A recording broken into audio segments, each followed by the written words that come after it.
Hi guys, Patrick from Santa Barbara English here. Okay, today's video is about culture. Now, the reason to learn another language is to be able to connect to people in that culture.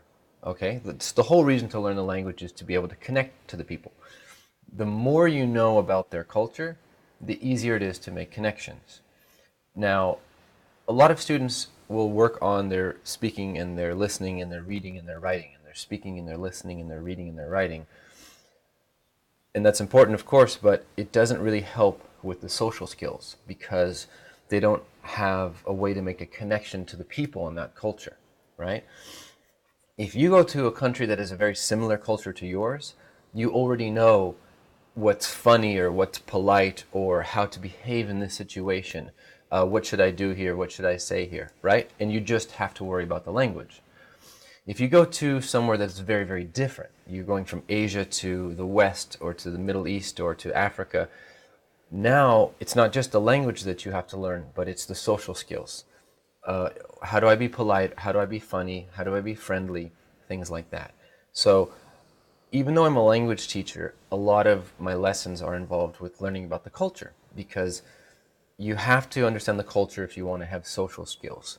And I always tell my students, if you have to pick between language skill and social skill is more important. I know that's strange, but if I have a funny, friendly Italian student who's not very good at English and a very high level speaking and listening and reading and writing Japanese student, and I bring them both to a barbecue, usually the high-level Japanese student is quiet and listening and not really joining the conversations or participating, but mostly just watching. And the Italian guy, or a European guy who has a similar culture, he's even in bad English making friends and talking to people because he knows how to be funny and he knows this sports team and he knows about the shirt you're wearing and stuff like that. Okay, so I know it's strange, but you really need to focus on the culture and the social skills as much or even more than your language skills. Okay? Now, so culture is a very, very big topic, and I'm just going to give you some easy things that you can study, and I'll give you sort of what to study and why I recommend that you study it, okay?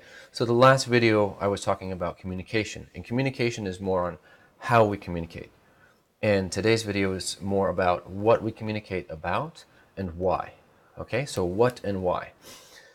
Okay, so the first topic that I like to recommend to students is to just learn a little bit of the pop culture.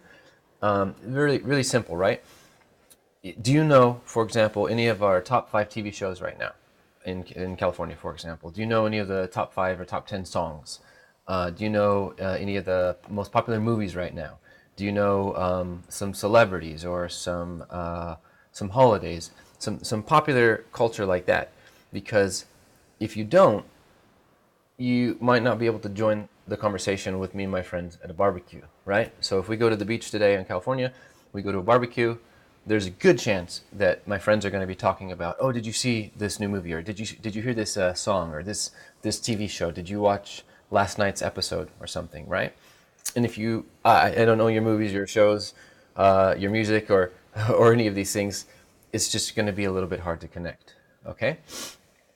On the other hand, you've probably seen where, like, let's say you're really interested in sports, right? I don't watch sports myself, but if you're interested in sports, you'll see where you're at a barbecue and somebody has a T-shirt that's maybe a soccer team, Manchester United, and suddenly, oh, you like Manchester United? Me too. Oh, really? Did you see the game last week? Oh, it was amazing. And suddenly you have a connection because there's this cultural interest that you have in common. Okay, so that's a simple example, right? One of the things that is different about Asia and the West is, and I know I'm making a very general statement here because I'm talking about hundreds of millions of people at one time, but this is probably useful for you to know. Asians are more group culture. It's more rice culture. The way that they connect to people, the way that they identify is more group-based. We do it on a more specific, more individual base, right? I like this soccer team, I like this soccer team, boom.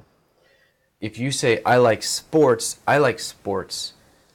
it's not really, so many people like sports that it's not really specific enough for us to make that connection, okay? I often notice this when Japanese people introduce themselves to other Japanese people. Because they want to connect, they will put themselves in a very big group. I am Japanese, I like Japanese food, I like Japanese music, I like movies, I like to spend time with my friends. What? That's so general. Everybody in Japan likes that. Every Japanese person I know likes their friends and food and music, and it's so general that I don't feel I have any connection to you. If you're more specific and you say I like soccer or I like Manchester United, then I have a chance to connect with you. Even if I don't like it, for example, if you say I really like horror movies, I don't like horror movies, but I would like to have a conversation with you because I'm curious why you like horror movies. Like, I don't like to be scared. Why do you like to be scared? And we can have a connection, okay? So sometimes it's a little boring to just every week in your English studies learn vocabulary and grammar. You should take a break and watch some YouTube videos and some movies, learn about some cultural things. Because here's my point. You don't have to like all the songs and the TV shows and the movies. What you should do is go through and find ones that you like so that you can connect to people who also like that, okay? Because you're not going to be friends with everybody in California, okay? I'm not friends with everybody. I live here, right? The people that I am friends with are the people that I have good connection with, that I have interests or values with, that I can have good conversations with. So don't be afraid to go through the things that we have here and find ones that you like that suit you. Because then when you're here, it's going to be so much easier for you to know who you want to spend time with. It'll be easier to make friends. It'll be easier to make business partners because you'll have a unique thing. If you just come to a barbecue and all of your interests are really wide, like I like music and food and air, then it'll be difficult to connect with you. Or if your hobbies or your interests are so Japanese, if you say, I like ikebana and chado and kaitenzushi, my friends at the beach are going to say, oh, okay, I don't know what that is, but okay. It'll be very hard to connect with you, okay? So if you have gone through and found some things that you like in our culture, and you've watched some YouTube videos, and you read some magazines and some books, and now you're at a barbecue, and a friend of mine is talking about surfing. She went surfing this morning. The waves were great. I'm really interested in surfing. I've never done it because my hometown is not on the beach, and it's very expensive in my country, but how did you learn to surf, and how would you recommend? And because it's their hobby, of course she wants to talk about surfing. If you ask me about my hobbies, I'm going to talk for like 5 hours. So you'll have a connection and an interest and a new friend, okay? So my first topic that I like to recommend is popular culture because it's easy and you can find things to help you make friends, okay? 9 minutes, okay. Part 2 coming up.